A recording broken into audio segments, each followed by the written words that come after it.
My name is Kale. People now call me the Silent Blade. But I was not always a warrior. I was once just a boy from a small village near the edge of the Iron Mountains. Back then, my world was simple.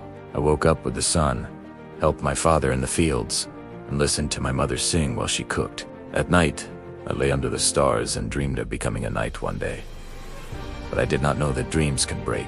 It happened on a cold evening. Smoke filled the sky before we even heard the horses. Raiders came from the north. Their armor was dark. Their flags were black. They burned homes, stole food, and hurt anyone who stood in their way. My father tried to protect us. He told me to run and hide in the forest. I remember his last words, "Stay alive." I ran. I hated myself for running. I hated the sound of screams behind me. I hated how small and weak I felt. When the sun rose the next day, my village was gone. Burned. Silent. Empty. That was the day I stopped being a boy. I walked for days with no food, no home, and no family. Only a hot, heavy, burning anger. One night, I collapsed near a river. When he woke up, an old man with a sword across his back was sitting beside me. "You are still alive," he said. "That means your story is not finished." I didn't trust him, but I followed him. His name was Master Rio. He lived alone in the mountains. His house was small, his rules were strict, and his training was harder than anything I had ever known. Every morning before sunrise, they woke me up. Again, he would say. I ran up steep hills until my legs shook. Again, I held heavy stones over my head until my arms felt like fire. Again. I practiced sword strikes 1,000 times a day.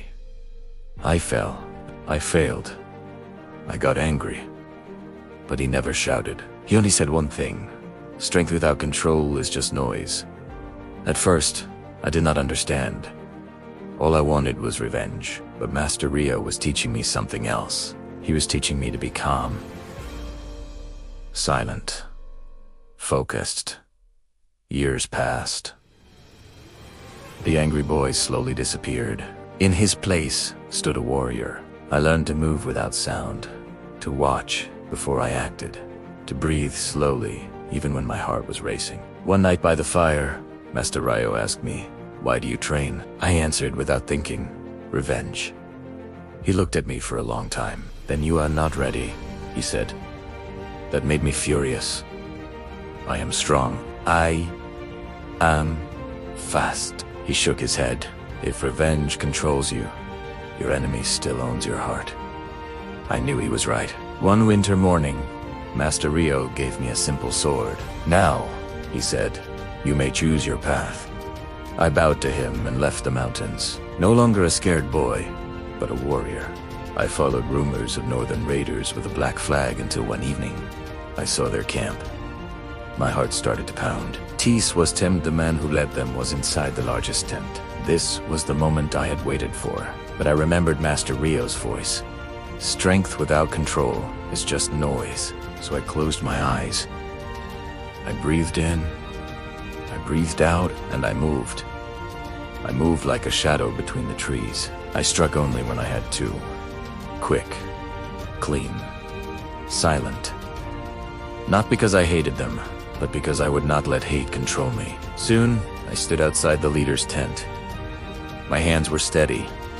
My mind was calm. I stepped inside. He reached for his weapon, but I was faster. My blade stopped at his throat. For the first time, I saw fear in his eyes. "Who are you?" A whispered. I thought about my father, my mother, my village. Then I answered, "I am what you left behind." He begged, he made excuses. But I had heard enough lies. Still, I did not feel the fire of anger I expected. I felt empty. Hurting him would not bring my family back. Revenge had brought me here, but it could not take me any further. So I made a choice. I knocked him unconscious and left him for the kingdom's soldiers to find. Justice, not rage. That was my revenge. As the sun rose, Primera Waila Kedavai. For the first time in years, My heart felt light. I had trained to destroy my enemies, but I had learned to defeat the anger inside me. I am still a warrior. I still carry my sword, but now I fight to protect villages like mine once was. I teach young fighters to choose justice over hate. People still call me the Silent Blade. Not because I move without sound, but because I learned that true strength does not shout. It listens, it waits, and when the time comes, eat, axe. Thank you for watching. If this story moved you, please consider subscribing for more tales of courage and transformation.